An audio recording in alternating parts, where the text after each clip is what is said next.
Hey friends, welcome back for another installment of Howl-O-Ween.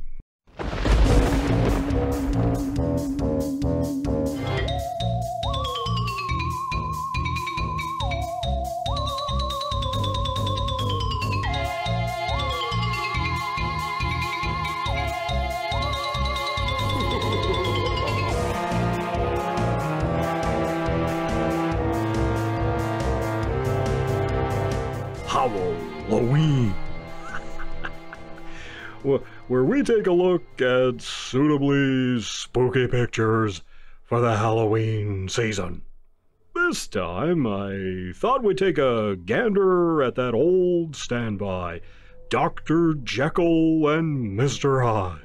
Although Robert Louis Stevenson, who came up with this book in 1886, claimed Jekyll was pronounced Jekyll.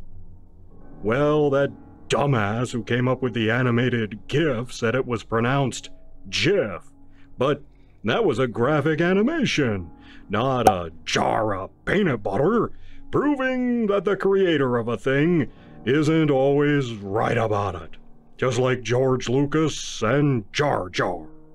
Although Jar Jar is still better than Disney Star Wars. Anyway, most people pronounce it Jekyll, so there you go. Either way, the book was an instant bestseller for Stevenson, and has been adapted or recycled ever since for books, comics, cartoons, radio, television, and the movies. The story is an insightful meditation on the duality of man's nature. Is he mostly good or mostly evil? And how does that work? What drives that inner conflict? Probably one of the more creative and inspired riffs on Stevenson's story comes from the original Star Trek, in an episode entitled The Enemy Within. In that one, a transporter accident splits Captain Kirk into two versions of himself. One is kind, thoughtful, and compassionate, and has Kirk's intellect, logic, and reason. The other is cruel, violent, lustful, and fearful, but he has Kirk's strength. Without his dark side, the good Kirk finds it harder and harder to maintain command, while the bad Kirk can't think things through. Together, they make up who Captain Kirk is, and what makes him still the best captain in Star Trek. Fight me. Anyway, we all know the basic Jekyll and Hyde story, right? A good, noble, philanthropic Dr. Jekyll wants to come up with a medicine that will help cure diseases, but along the way he gets diverted into making a formula that will separate man from his darker self, freeing it to have fun while the good side does good deeds or whatever. Suffice to say, things don't go to plan for old Doc Jekyll, and his evil self, Mr. Hyde, tries to take over. Now, I could cover some of the umpteen gabillion versions of Stevenson's story, but well, that's a bit much. Maybe next year. This time around, I'm just gonna concentrate on two pictures I found for you, and both are kind of a hoot.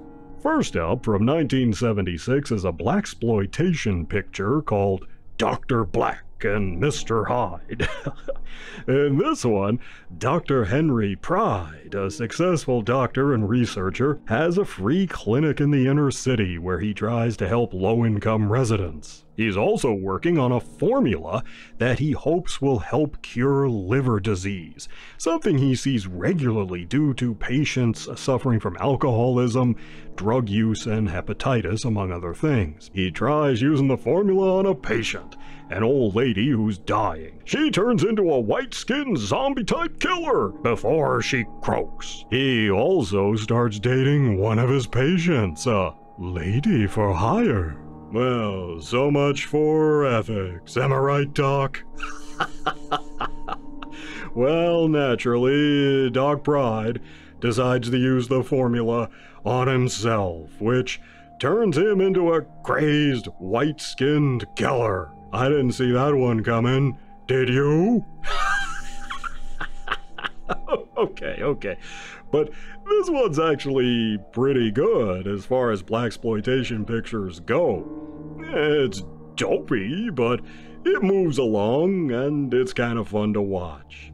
In our cast is Bernie Casey as Doc Pride. He played Felix Leiter in Never Say Never Again. He was in Revenge of the Nerds, among many other things. He did a lot of work on television too, appearing in The Martian Chronicles, Bay City Blues, and even a Star Trek Deep Space Nine two-parter as a Maquis captain. And speaking of Deep Space Nine, look fast for Mark Alamo, who was the evil Cardassian Gul Dukat. Here he plays a drug pusher. Rosalind Cash, no relation to Johnny Cash, plays a fellow researcher and love interest. She was in a metric ton of stuff, including The Omega Man, Buckaroo Banzai, and she had a recurring role on the TV series A Different World. This one was definitely a low-budget production, but so was most of blaxploitation. It's a fun watch if you like the genre. Now, as you know, I have no patience for Twittiots, the Twitter kids who have no grasp of history and hate everything, figuring only their own generation ever contributed anything positive to society, and all the rest of us are toxic and problematic.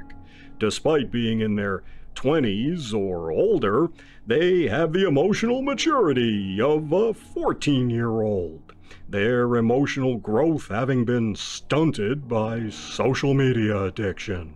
So they complain about everything, and no one can have any fun around them because they're the cringe calling the kettle black. But Barkey, you say, it's Halloween, why not lighten up and offer an olive branch to the Twitter kids? Find something the Twitter kids would like. Well, I did, courtesy of Hammer Studios. That's right.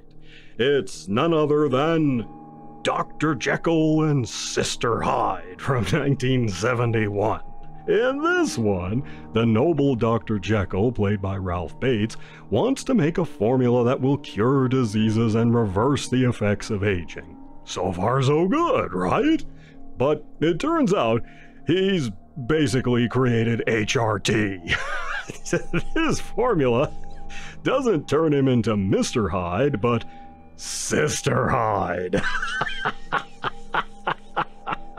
And this gender changing leads to all kinds of confusion, just like in real life.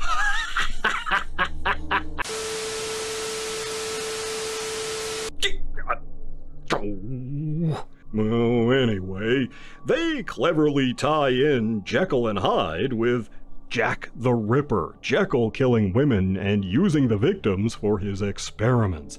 They even throw in Burke and Hare, the murderers who supplied medical students with cadavers. Anyway, like any lady who moves in, she starts taking over all of the closet space and all of the dresser drawers. Poor Doc Jekyll. He can't control Sister Hyde, and she takes over more and more. This leads to all kinds of convoluted attempts to show the transformation from Jekyll to Hyde, or vice versa.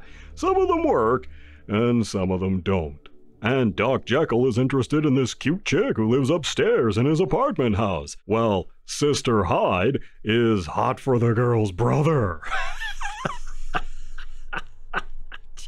But what does that say about Jekyll? I'm sure the Twitter kids will have an answer. There's a whole conversation to be had here on the morality of love is love that I'm not gonna get into. Nope. Anyway, This one is surprisingly good for what it is. I like the Jack the Ripper angle, and while they splash the usual amount of red paint around, as Hammer Studios was wont to do, this is one Hammer movie that utilizes a bit of restraint. It's atmospheric when it needs to be, too. So the movie isn't a bad watch in spite of itself. Silly, yes, but worth seeing at least once, and it's an interesting take on the Jekyll and Hyde story. You can see another Howl-O-Ween video here, and be sure to stay tuned as Howl-O-Ween continue.